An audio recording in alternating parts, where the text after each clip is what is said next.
Hi there, Sanbonani Molweni. Welcome to Fix Channel from here.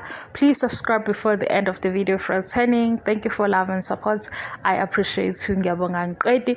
Enye update Mseleku no Mayeni. Yazi ukuthi into enza ukuthi ngijabule kancane mangizokhuluma ngomseleku no Mayeni ukuthi ngiyazi ukuthi uMayeni kuMseleku babona Soulmate yakhe kade ngangikuhlipa lokho kule channel nanokuthi masibuka Uthando Nes'thembu kusho mina akusho nina because nina niyayithanda ipolitiki niyathanda ukulu mawubukusisa kahle Uthando Nes'thembu masibuka amakhosikazi kaMseleku masibuka ukuthi onenhliziyo ebambelele noma engathini noma engasikhohlisa phelezi makuzo number 5 uyahamba kodwa siyazi ukuthi akahambi ke yena uMayeni ke lo so lana uMayeni noMseleku bebekwenye invent nolwandle futhi bekhona ulwandle lo kaMacele ulwandle kaMacele uMayeni uMakhumalo mangabe because bawumndeni abantwana babo bonke bebeke event la SA Home Loans and Sekela Foundation.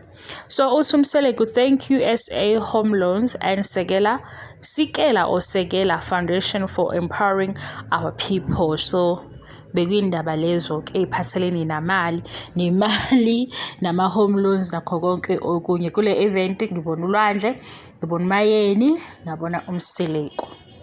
Mina bengizosebukani lesithombe saMayeni nibuka ukuthi yasibuka ismile esigcwele injabulo yabo lokho kumomozeka lokho ukumoyizela okunenjabulo eningi phakathi ilento ke le engafihleki ingakho hleze ngithi uMayeni kuMseleku wayibonela iSoulmate yakhe kwasho ukuthi vele umazi kudala wasesetshela nangesithembu nekhaya lithi cha yena wadazi inkani ngoba azi ukuthi iSoulmate yakhe uMseleku engakwazi ukuthi uMseleku phakathi kwabo bo4 ubani ke yakhe iSoulmate yabo lo yathi nje ngenhliziyo yakhe yabo lokho angikwazi ke shema ngibuka ishow ukuthi kuba ubalo aphuma naye iqhuzu ukuthi ngingashona kodwa ke uMayeni siyabona ukuthi yena hayi washo shema injabulo yakhe ayifihleki yabo nje okwakhe ngisheka so ucasuke kanjani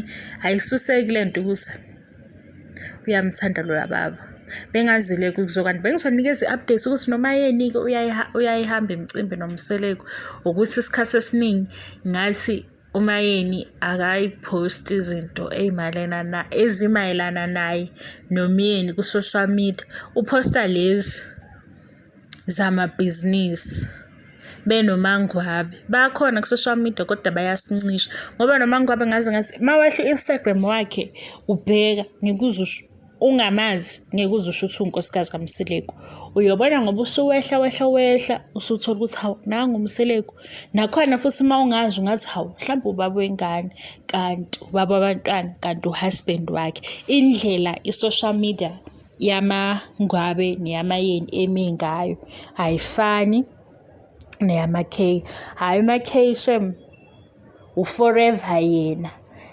forever yena umakhe uyampost uhusband uyasho futhi uyabonga kodwa asigxeki ke guys because abantu abafani nina nivele nibe nomqondo ukuthi mangizokhuluma ngoMakhumalo noMayeni noma ngabe sonke isikhathi ngiyaqhathanisa kwishow angithi reality show basuke bevela kanye so obviously kwi reality show kuyangiphoqa ukuthi ngibhekisise indlela abenza ngayo ukuthi iyafana noma ayifani because iTV show sibuka episode eyodwa sonke bevela kanye and kunezinto ezibahlanganisayo mase kuza la social media ngaphandle ke makukhona okukhulumile ke ngomunye ngizosho ukuthi hayi uma ngwabe uthe uMakhumalo uthi ole comment ngiyayibona ukuthi hayibo kahle ugudla amanye amakhosikazi uyabo ilapho umehluko kodwa leyo ukuthi kunenzondo no guys asikwazi ukuzonda abantu esingabazi sibazi ngoba bevezwe iTV show emehlweni ethu